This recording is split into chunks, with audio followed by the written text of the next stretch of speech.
네, 오늘 더위가 그친다는 절기 처서지만 무더위가 좀처럼 꺾이지 않고 있습니다. 태풍 종다리가 지나가자마자 습하고 더운 열기가 더해지면서 열대야 기록은 또 경신됐는데요.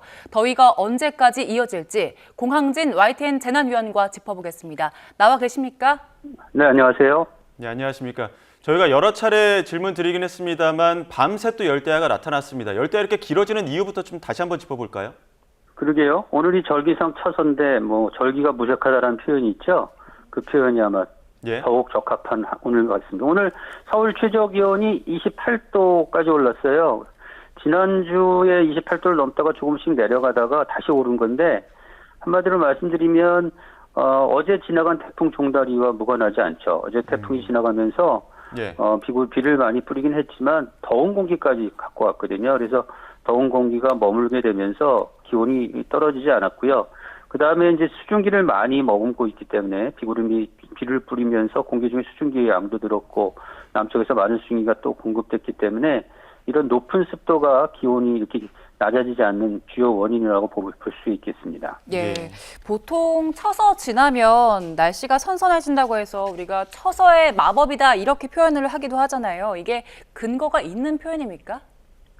24절기의 유래를 조금 봤더니요. 중국 화북 지방에서 시작된 것으로 추정할 수가 있습니다. 근데 이게 이제 우리는 24절기 하면 음력으로 생각하는데 음력은 아니고 태양의 움직임을 1년 동안 이렇게 지켜보다가 24개로 나눈 건데 이 개념이 이제 우리 농사 짓는 거하고 연결이 돼서 사람들이 이제 참고를 한 거죠. 우리나라는 조선시대에 한번 도입된 것으로 보이는데 태양의 움직임을 따라서 태양의 움직임에 따라서 계절하고 이렇게 맞춰보니까 잘 맞더라 해서 썼는데 이게 요즘 들어서는 이제 지구가 더워지면서 잘 맞지 않는 거죠.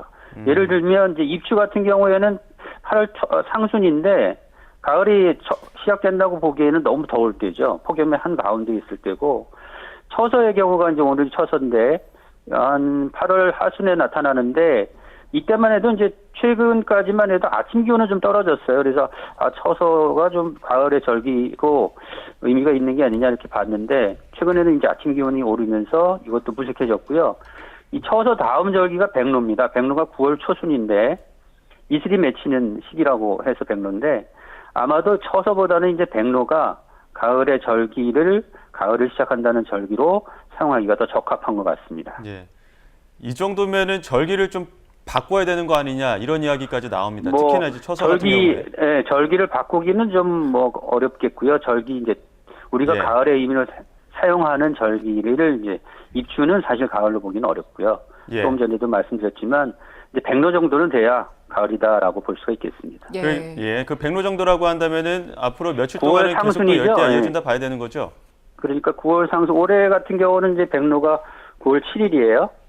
근데 이제 태풍이 지나가면서 많은 비를 뿌리고 바람도 남기고 더운 공기도 남겼지만 우리나라 부근의 기압 배치를 좀 흔들어 놨어요. 그래서 그동안에 이제 더운 열기가 계속 쌓이면서 폭염이 이어졌던 이유는 우리나라 하층 그러니까 지면 가까이에는 북태평양 고기압이라는 거대한 그 고기압이 자리 잡고 있었고 그다음에 우리나라 상층 그러니까 10km 이상 되는 곳에서는 티베트 고기압이라는 그 또 더운 공기가 이렇게 있었거든요.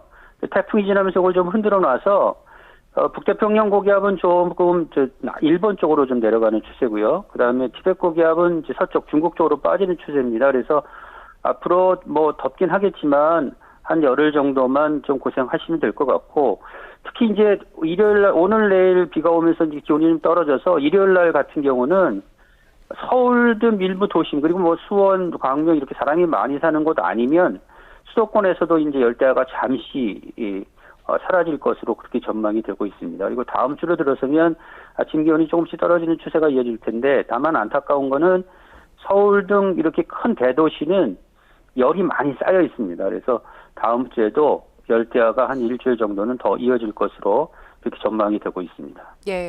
그리고 지금 곳곳에 소나기 예보도 있는 상황인데 특히 유의할 지역 어디입니까? 조금 전에도 말씀드렸지만 이제 태풍이 지나면서 흔들어 놨는데 그 흔든 옆에 다시 또 저기압이 발달을 했어요. 그래서 저기압이 발달하면서 오늘과 내일까지 이제 주로 영향을 줄 텐데 이 저기압이 예사롭지가 않습니다. 그러니까 태풍이 약해서 이제 저기압으로 변질된 그 저기압보다도 오히려 강할 수가 있어요. 그래서 이 저기압이 지나면서 천둥 번개가 치고요. 그다음에 돌풍이 불고 그리고 많은 비가 내릴 가능성이 있습니다. 그래서 예상 강수량은 물론 지난번 태풍보다는 좀 적어서 최대 한 80mm 정도 예상이 되고 있고요. 다만 돌풍은 초속 20m 정도의 돌풍이 불 것으로 보여서 특히 해안은 강한 바람에 시설물 피해가 없도록 주의를 하셔야 되겠습니다. 근데 이렇게 연일 더운 날씨에 또 해안 지역으로는 폭풍 해일주의보가 내려졌다고 하는데 이거 어떤 상황인 겁니까? 이제 저기압이 다가오면서 지금 이제 해상에는 풍랑주의보가 내려졌어요. 최고 4m의 높은 물결이 일고 있고요.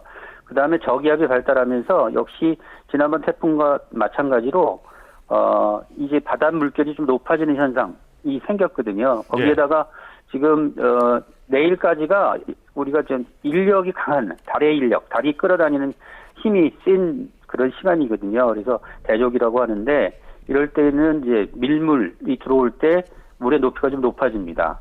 평소보다 한 50cm 가까이 높아지면 그 침수가 일어날 수가 있거든요. 그러니까 광범위한 서해안 지방에서는 이제 밀물과 썰물의 차이가 크니까 예. 밀물이 밀려올 때는 대비를 좀 하시는 것이 좋을 것으로 보입니다.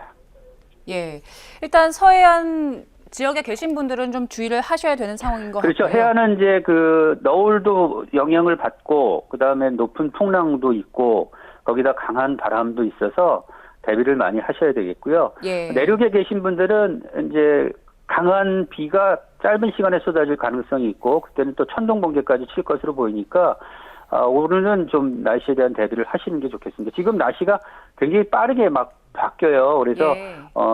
밖에 나가시는 분 지금 뭐 맑다고 그래서 그냥 나가시지 말고 우산 같은 거 꼭 챙겨서 나가시는 게 좋을 것 같습니다. 네, 종다리는 그래도 그렇게 큰 피해는 주지 않고 지나갔습니다. 그리고 이제 태풍 산산 발생했다는 소식 들어오는데 이번에는 규모가 더 크다면서요? 예, 태풍 산산이 오늘 새벽 3시에 괌 북서 쪽에서 발생했습니다. 이 태풍은 사실은 우리나라보다는 일본 쪽에 가까울 것으로 보이는데 종다리처럼 약하지는 않아요.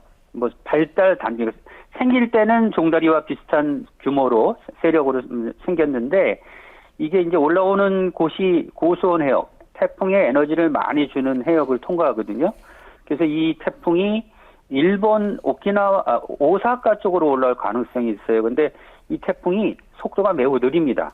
지난번 종다리는 속도가 빨랐는데 이번 태풍이 속도가 느려서 다음 주 화요일쯤에나 오사카에서 좀 먼 바다까지 다가설 것으로 보이는데 현재 예상으로는 우리가 지금 더운 공기가 좀 흩어질 가능성이 보인다는 말씀을 먼저 드렸는데 그 북태평양 고기압이 조금 더 동쪽으로 이동할 것으로 보여요. 그래서 지금 올라오는 태풍의 길이 일본 쪽으로 열릴 것으로 보여요. 그래서 태풍이 오사카를 지나서 우리나라 쪽으로 다가서진 못하고 지금 현재 예상으로는 그렇습니다. 물론 변화가 있을 가능성은 있지만 일본 열도 북쪽 해상을 지날 것으로 예상이 됩니다.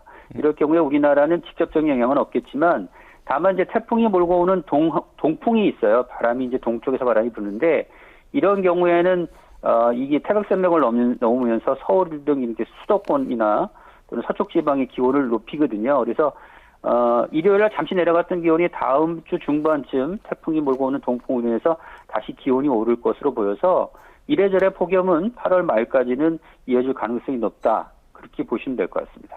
그 날씨 자주 보시는 분들이 가장 궁금해하는 게 이 더위 대체 언제 꺾일 것이냐 이런 부분일 텐데 중요한 부분이기 때문에 폭염, 열대야 언제까지 이어지는 건지 다시 한 번만 좀 짚어주시죠. 예, 뭐 조금 다행스러운 거는 우리나라 부근에 이제 기압계가 좀 흐트러진다는 말씀을 드렸는데 이렇게 되면 이제 북쪽 그러니까 우리나라 북서 쪽이죠. 북서 쪽으로부터 이제 찬 공기가 조금씩 밀려 내려올 것으로 보여요. 그래서 앞으로 일주일 정도는 물론 이제 더운 날씨가 이어질 테지만 다음 주 중반에 태풍으로 인해서 들어오는 동풍 때문에 올라가는 고온 말고는 기온이 낮 기온이 조금씩 내려갈 것으로 보이고요.